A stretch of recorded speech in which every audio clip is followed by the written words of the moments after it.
नमस्कार मित्रों, मैं हूं मुकेश कोरी और आपका स्वागत है कोली न्यूज़ चैनल पर। आज हम एक ऐसे चर्चा की करने वाले हैं कि हमारे देश में लोग त्राही कर रहे हैं। चारों तरफ पूरे देश में विश्व की महामारी का सामना कर रहा है, लेकिन हमारे देश के प्रधानमंत्री एक प्रोजेक्ट पर पूरा ध्यान फोकस किए हुए हैं। उसके पहले इस बीमारी को ना ध्यान देकर वो 5 राज्यों के चुनावों पर ध्यान दिए हुए थे। आज हमारे देश में कोविड-19 की दूसरी लहर चल रही है और दूसरी लहर इतनी भयानक है कि लोग अब त्राही कर रहे हैं और सरकार भी शर्मसार हुई है। जिस प्रकार से देखने में आया है कि अब नदियों में भी यहाँ पर सब बह रहे हैं, जिसका पूछने और उस पर कुछ कहने वाला कोई नहीं है। तो हम पहले वो लेटर आपको दिखाते हैं, आप उस लेटर को देख लीजिए। जो अप्रूवल 30 अप्रैल तक दिया गया था, उसकी तिथि अब 30 मई तक बढ़ा दी गई है। वहाँ पर किस प्रकार से लेबर को ले जाने के लिए गाड़ियों की छूट दी गई है, लेकिन इस कोविड-19 के बीच में जो महामारी चल रही है, आप अगर मोटरसाइकिल या खुद के 4 व्हीलर पर जाते हैं तो पुलिस आपको टोकती है और छेड़ती है। लेकिन ऐसे वहाँ स्टिकर लगे हुए हैं, उस प्रोजेक्ट के नाम पर स्टिकर लगाए गए हैं गाड़ियों पर, उनको पुलिस वहाँ नहीं छेड़ती है। आपने देखा इस कोविड-19 में जब आप निकलते हैं तो आपको मोटरसाइकिल बाइक पर अगर जा रहे हैं, मास्क नहीं लगाएं, हेलमेट नहीं लगाएं और ऐसे कोविड महामारी में आपको पुलिस वाले रोकते और पूछते हैं कि आप कहाँ जा रहे हैं। चाहे वो 4 व्हीलर में बैठा हो, चाहे वो पैदल जा रहा हो, तो आपको पुलिस का सामना करना पड़ता है। इस कोविड महामारी में आपको पूछते हैं कि आप किस वजह से निकले हैं। लेकिन दिल्ली में इस प्रोजेक्ट के लिए वहाँ पर सैकड़ों लोगों की जान के ऊपर काम चल रहा है। तो हम आज बात करते हैं सेंट्रल प्रोजेक्ट की, क्या है वो प्रोजेक्ट, उस पर चर्चा करते हैं। तो हम प्रोजेक्ट की बात करते हैं, कौन सा प्रोजेक्ट है, और उस प्रोजेक्ट का नाम है सेंट्रल विस्टा प्रोजेक्ट है। इस सेंट्रल विस्टा प्रोजेक्ट प्रधानमंत्री का अहम प्रोजेक्ट माना जा रहा है। तो जिस प्रकार से बताया कि यहाँ संसद भवन बनेगा, प्रधानमंत्री आवास बनेगा और यहाँ पर उपराष्ट्रपति का भी भवन बन रहा है और एक संवैधानिक हॉल भी बनेगा। और ये प्रोजेक्ट 2022 और 2024 तक पूरा कंप्लीट करना है। तो हम बताते हैं यहाँ दिल्ली की पुलिस ने कितनी गाड़ियों को परमिशन दी है। यहाँ पर 180 गाड़ियों पर स्टिकर लगे हुए हैं। उन स्टिकरों को अगर पुलिस देखती है तो ऐसे स्टिकर्स को पुलिस नहीं छेड़ रही है, उनको आने जाने की सुविधा है। उसमें लेबर जाती है काम करने के लिए, उनको जहाँ से उठाया जाता है और वहीं छोड़ा जाता है। यहाँ पर तिहाड़ी मजदूर की तरह काम हो रहा है, शिफ्टों में काम चल रहा है। तो कुछ आंकड़ों पर हम ध्यान देते हैं। ये प्रोजेक्ट कितनी लागत से शुरू हुआ था। शुरू में ये प्रोजेक्ट जब शुरू हुआ था तो इसकी कीमत थी 9,097 करोड़ रुपए। इसकी प्रोजेक्ट की एक निधि निर्धारित की गई थी कि इतनी निधि के अंतर्गत ये प्रोजेक्ट बनेगा। लेकिन जैसे जैसे समय गुजरता गया और इस प्रोजेक्ट की भी कीमत बढ़ती चली गई और जो 13,000 करोड़ के पास भी पहुंचा। और अब जो वर्तमान में इसकी प्रोजेक्ट की लागत है 15,000 से 20,000 अंतिम 20,000 करोड़ तक ये प्रोजेक्ट पहुंच चुका है। से अभी जो हम बात करते हैं इस महामारी में लड़ने के लिए हमारे देश में कितने एम्स हॉस्पिटल हैं, तो वर्तमान में जो हमारे कागज़ों पर दर्शाए जाते हैं 23 एम्स पूरे देश में दर्शाए जा रहे हैं, जो कागज़ों पर पूर्णतः तैयार हैं, कागज़ों पर एम्स पूर्णतः काम कर रहे हैं। लेकिन हकीकत व धरातल पर देखा जाए तो 23 एम्स पूरे भारत में कहीं नहीं दिखते हैं। इसमें कुछ एम्स ऐसे हैं जहाँ केवल पढ़ाई हो रही है, कुछ एम्स ऐसे हैं जहां केवल ओपीडी सेंटर ही काम कर रहे हैं और कुछ एम्स अभी भी ऐसे हैं जहां अभी तक काम चल रहा है। तो कुछ हम रिकॉर्डों पर आपका ध्यान खींचने का प्रयास करते हैं।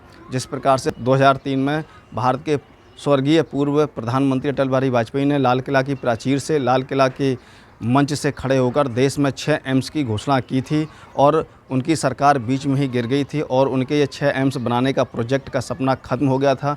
लेकिन उस एम्स को वर्तमान की जो उस समय की सरकार थी, मनमोहन की सरकार ने पूरा किया था। तो आज हमारे देश की गोदी मीडिया कभी ये नहीं बताती है कि एक ऐसे भी देश के प्रधानमंत्री रहे हैं जिन्होंने पिछली सरकार के दिए गए एम्स को पूरा किया था, जो आज हमारे देश में इस महामारी लड़ने में बहुत ही काम कर रहे हैं, बहुत इस देश की सहायता कर रहे हैं।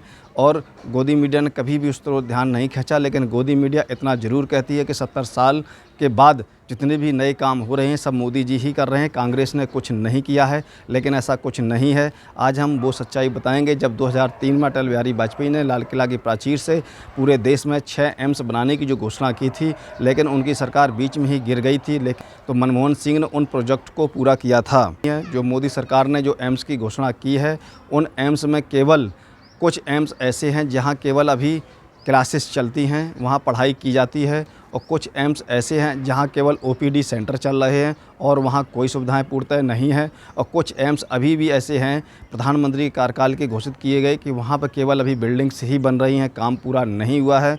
अगर ये पूरे के पूरे एम्स अगर देश में आज बने होते तो शायद आज हमारा देश इस कोविड वैक्सीन से जो हॉस्पिटल में बेड्स की कमी पड़ रही है, उच्च स्तरीय संसाधनों की जो कमी पड़ रही है, शायद वो देखने को नहीं मिलती। लेकिन हमारे देश के वर्तमान के प्रधानमंत्री केवल शब्दों के माध्यम से देश को चला रहे थे, जो पूर्णतः अब विफल हैं। पूरा देश कहने लगा है कि हमने गलत व्यक्ति के हाथ में देश की सत्ता सौंप दी है। तो हम आपको बताते हैं, जब मनमोहन सिंह प्रधानमंत्री बने थे तो उन्होंने अटल बिहारी वाजपेयी जो पूर्व प्रधानमंत्री थे, उनको कौन से एम्स की जो घोषणा की थी और उन्होंने पूरा किया था।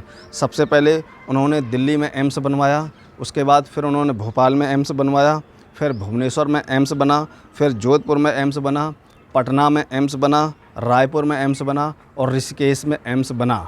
ये मनमोहन सरकार ने अटल बिहारी वाजपेयी के 6 एम्स की जो घोषणा थी उसको पूरा किया था, जो कि आज देश में पूर्णतः काम कर रहे हैं। दिल्ली का एम्स पूर्णतः सुविधाओं से, टेक्निक सुविधाओं से, जो कांग्रेस की सरकार रही वो बड़बोलेपन पर कभी काम नहीं करती थी, जनता के लिए वो हमेशा काम करती रही। लेकिन वर्तमान की सरकार में ऐसा देखने को नहीं मिला है। जिस प्रकार से कांग्रेस के कार्यकाल रायबरेली में भी 2009 में एम्स की घोषणा की गई थी, वो प्रोजेक्ट आज भी लटका हुआ है। वर्तमान में मोदी सरकार है और रायबरेली के एम्स के प्रोजेक्ट पर ये सरकार पूर्णतः कोई ध्यान नहीं दे रही है।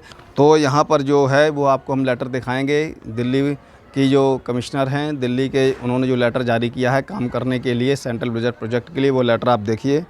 उसके बाद यहाँ पर जो इजाज़त दी गई थी, जो यहाँ पे काम करने के जो मज़दूर लगे हैं, दिहाड़ी मजदूरी पर जो मजदूरी काम कर रहे हैं, और इन मज़दूरों को लाने और ले जाने के लिए बसें लगी हुई हैं। इस कोरोना काल में इनकी ज़िंदगियों के साथ भी सरकार खेल रही है। और यहाँ पर जो मज़दूर काम कर रहे हैं, मज़दूर आपके उत्तर प्रदेश से हैं, कुछ मज़दूर आपके बिहार से हैं, कुछ मज़दूर आपके पश्चिम बंगाल के हैं, कुछ मज़दूर आपके मध्य प्रदेश से भी यहाँ काम कर रहे हैं। सेंट्रल विस्टा प्रोजेक्ट जिस पर सरकार काम कर रही है, इस प्रकार से आपने ये खबर सुनी कि किस प्रकार से हमारे देश के प्रधानमंत्री सेंट्रल विस्टा प्रोजेक्ट पर काम कर रहे हैं और ये प्रोजेक्ट उनका अहम हो गया है। जिस प्रकार से पश्चिम बंगाल का चुनाव उनका अहम हिस्सा था और जिस प्रकार से देश के अंदर 5 विधानसभा के जो चुनाव सरकार ने किए उसको देश आगे बढ़ाने की अपील करता रहा। यहाँ तक कि विपक्ष ने भी कहा कि कोर्ट चुनाव कुछ आगे बढ़ाए जाएं, लेकिन हमारे देश के प्रधानमंत्री जी को सिर्फ सत्ता की थी, कोविड से लड़ने की उन्हें कोई चिंता नहीं थी। इस प्रकार से उन्होंने काम कर रहे हैं।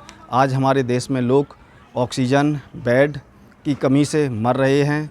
यहाँ सुविधाएं अस्पताल कम हैं, सरकार उस पर ध्यान नहीं दे रही है। सरकार को अगर चिंता है तो सिर्फ 2024 में सेंट्रल विस्टा प्रोजेक्ट का फीता काटने की चिंता है, जिस पर सरकार काम कर रही है। आपने हमारी इस खबर को देखा, आपसे छोटा सा निवेदन है कि अगर आपने मेरे चैनल को सब्सक्राइब ना किया हो तो चैनल को सब्सक्राइब करें। सब्सक्राइब करने के साथ ही बेल आइकन पर क्लिक कर दें। आप इस खबर पर लाइक कमेंट शेयर करें, जिससे ये खबर अधिक से अधिक लोगों तक पहुंच सके। आपने बड़े ध्यान से मुझे सुना, उसके लिए आप सभी का बहुत बहुत धन्यवाद। फिर हम मिलते हैं फिर एक नई खबर के साथ। तब तक के लिए आप सभी को जय भारत।